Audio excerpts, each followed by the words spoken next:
Y bueno, ya está con nosotros nuestro queridísimo Javier Aranda, un verdadero compositor de secciones, ¿no? Estamos motivados después de la pianista que acaba de estar con nosotros, que realmente se antoja muchísimo ir a verla y escuchar, pues sí. De hecho, se nos olvidó preguntarle si ya ha compuesto algún o ha grabado algún disco, pero bueno, eso ya lo tendremos. Y bueno, retomando esta sección o esta etapa final del programa de hoy de cultura, pues hablar de un tema clave, ¿no? Yo creo que quienes nos han seguido saben, adivinarán o acertarán, Javier, de qué vas a hablar esta mañana. Sí, hola Omar, hola Ana Cris. Javier, bienvenido. Pues es un tema obligado, obvio, Claro. porque murió uno de los grandes escritores hispanoamericanos, Sí. uno de los grandes escritores mundiales. Y no es una exageración, recuerden que él estuvo en una de las ternas para hacer el Premio Nobel de Literatura, le dieron el Premio Cervantes, y una cosa que me gustó mucho de él es que siempre tuvo como un contacto con los jóvenes. Y no solamente retórico, no solamente de que me lo encuentro en el centro comercial o en un café y me saluda, sino que, por ejemplo, tuvo posturas muy críticas cuando pasó lo de Ayotzinapa. Escribió unos textos, un texto espléndido, en donde decía que le daba pena, por ejemplo, a Fernando del Paso, del hablamos, que empezara a conocer la geografía de México, los nombres del país, por las tragedias como la que había pasado en ese lugar. Es una carta hecha por un gran escritor, muy sentida, muy centrada, muy inteligente. Fernando del Paso tuvo siempre este puente que estuvo, digamos, tendiendo todo el tiempo, nunca lo cerró, porque algunos escritores de repente ya con algún premio se empiezan así como que a aislar un poco para pensar, no sé si en el más allá o en los grandes temas de los que tendrán que hablar, y él no dudaba que el gran tema siempre, como personaje público, como escritor, como artista, era la vida misma, que es su materia. Yo creo que los lectores del futuro van a encontrar 3 grandes libros de Fernando del Paso, pero estoy seguro que uno bastaría, y yo creo que uno va a ser el que permanezca a lo largo de muchos años, y es Noticias del Imperio. Como clásico. Como clásico. Yo creo que es otro de los privilegios que hemos tenido al estar viviendo, digamos, la misma época de Fernando del Paso, él con más años que nosotros, pero fuimos contemporáneos de un autor clásico que van a leer las siguientes generaciones con mucho placer. Por la construcción del lenguaje. Ahora que vivimos en una etapa como de facilismo literario, de contratos, en donde los escritores se comprometen, sí, de ocurrencias, de que andan buscando el tema vivo, y dicen, el narco, entonces la trata, y empiezan a agarrar temas que son vivos, pero los tratan tan mal, los maltratan tanto, que se van a ir como la hierba, como las hojas de cualquier nota. Y Fernando del Paso se acerca a un tema muy importante, que es el Imperio Mexicano, que es un momento particularmente complicado, es una tragedia, es un drama, digamos, entre una pareja, Maximiliano y Carlota, pero también es el encuentro y desencuentro de Europa consigo misma. Se pelea. ¿Por qué? Porque tiene un imperio y las fuerzas europeas y las que están en América están peleando. Está Napoleón también. Entonces, hay muchos, elementos internacionales, nacionales, que tienen mucho que ver con el desarrollo de la historia del mundo. Es un tema muy difícil. Te puedes quedar en la telenovela así baratona, que hay muchas de esas, pero él entra tan fuerte al asunto que uno se da cuenta de personajes con todos sus claroscuros que tiene nuestra historia, como ellos dos, Maximiliano y Carlota, y otro personaje que es central en la historia de México, que es Benito Juárez. Claro. Benito Juárez lo hemos mantenido mucho tiempo recluido en las monografías, en los pedestales de bronce, en los mausoleos, si tú quieres, de mármol. Y el Juárez que nos presenta Fernando del Paso es un Juárez vivo, es un hombre de su tiempo que toma decisiones oportunas para construir un país. Es el Juárez que al asumir el poder, ante no tener nada con qué construir ese país, decide, por ejemplo, quitarle los bienes a la iglesia, y entre los bienes es el derecho al registro civil. Dice, la iglesia no más va a decir quién existe y quién no existe. La iglesia no más va a decir quién muere y quién no muere y puede ir al panteón o no. Porque si tú no tenías ese credo, pues no podías acceder a un panteón normal. Claro. Surge el Panteón Ni en Civil. vida ni en muerte de las instituciones. No, era el En control ese- total. sí, el control. Entonces, el genio de Juárez, que lo percibimos por Fernando del Paso, es ese. Es el hombre que toma decisiones con nada en las manos, que pasaron por sus manos muchísimos millones de la iglesia, no se queda con nada. Y ahí estuvieron los liberales del 19 que tienen mucho que ver en esta construcción del Sí. país y que tienen muy poco que ver con los neoliberales de ahora, porque de veras les pasó el dinero por las manos, lo pusieron en las arcas de la nación y tal. Sí, tal. no. Sí, Yo sí. quisiera ver algún neoliberal de nuestros días que haga eso mismo y en la operación seguramente algo se caerá en mi bolsa, ¿no? Claro. Entonces, Fernando del Paso nos acerca a esos personajes y construye, para mí el eje de la novela es Carlota.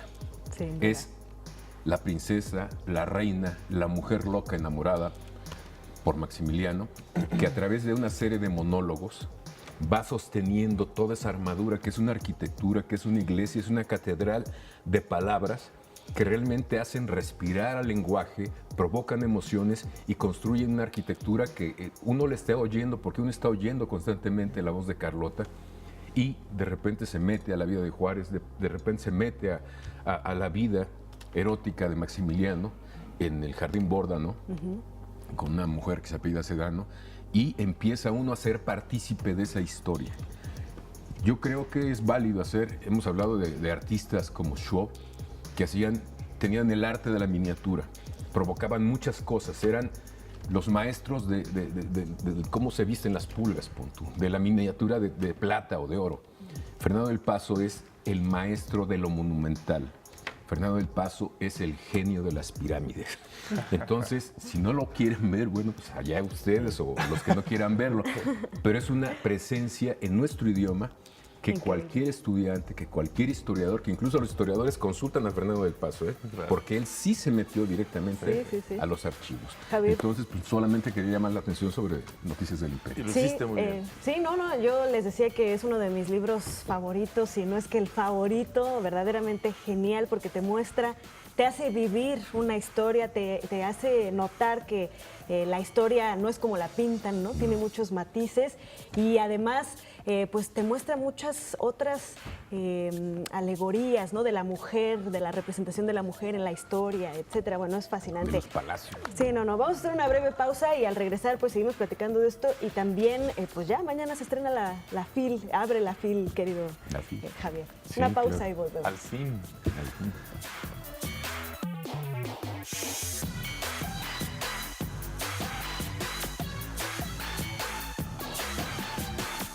Llegamos al final de Interfaz, estamos platicando con Javier de El Magnífico, el Monumental, lo decía Javier. Piramidal. No por su estructura, sino por la grandiosidad de una pirámide. Así es, Fernando del Paso, ya pues analizamos un poco su gran importancia dentro de la literatura. Bueno, es que tú en puedes español. habitar sus novelas. Sí, sin Por ejemplo, duda, sin duda. tus novelas, sobre todo Noticias del Imperio, tiene castillos, tiene Sí. habitaciones, tiene recámaras, tiene tronos. Tú te metes ahí. No, y además, mucho mejor. Les contaba que yo, una de las veces que releí Noticias del Imperio, lo hice en un viaje por Europa con mi mamá. Estábamos viviendo las escenas que leíamos en el libro y preferíamos irnos a leer a algún lugar. Claro. No nos importaba estar ahí, queríamos seguir leyendo qué pasaba en esa novela. Bueno, esa Era ruta la hizo él. impresionante. Sí. Porque incluso fue al Jardín Borda, porque dijo, yo quiero ver cómo era la fauna, dónde se metía Maximiliano con esta mujer fabulosa que debe haber sido, ¿no? ¿Qué otros aspectos, Javier, destacarías de Fernando del Paso, más allá de esta gran obra que ya la pones en la trinchera de los clásicos, ¿no? Por lo que ya acabas de explicar, pero ¿qué otros aspectos, rasgos importantes de su vida, de Fernando del Paso, pondrías sobre la mesa como relevantes? Pues precisamente, sobre todo para aquellos que apenas lo están cuadrando. Fíjate que hay muchos jóvenes que quieren vivir de ser escritores, pero se les olvida la escritura.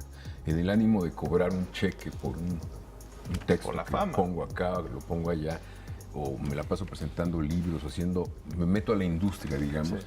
pues realmente no hacen cosas consistentes. Entonces Exacto. yo creo que sus obras, aunque circulen de momento, pues se van a ir con cualquier estornudo, ¿no?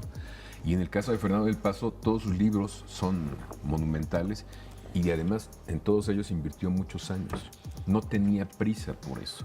A pesar de que llegaban los editores y le decían, firma el contrato de que nos vas a entregar, les firmaba, pero no les decía cuándo lo iba a entregar. Él lo entregaba cuando creía que ya estaba construido y lo soltaba, ¿no? Ese es parte del genio de él. Él trabajó mucho y vivió de la publicidad. Él también vivió de fue periodista en la BBC de Londres. Él tenía mucho el ritmo de la vida real, algo que se nos olvida luego y nos ponemos a ver estadísticas o papers. ¡Ay, mira otro paper, el más importante! No, el mejor paper es salirte a la calle, montarte a un camión, subirte al metro, y es lo que hacía Fernando del Paso. Y tenía que hacerlo por dos motivos profesionales. Por gusto también, pero por su chamba como periodista. No podía reportear a partir de lo que reporteaban otros, que algunos lo hacen, pero él no. Y la otra como publicista. Un publicista bueno tiene que tomarle el pulso a las cosas, las temperaturas, ver por dónde y ofrecer algo para hacer atractivo un producto o lo que sea. Tener el pulso de lo que sucede, ¿no?, en la sociedad. Eso, si juntas esa decisión y necesidad de Fernando del Paso con la necesidad de escribir, y te das cuenta que Fernando del Paso a veces a uno le da la impresión que él no quería escribir libros, que él no quería terminar libros, que él solamente quería escribir.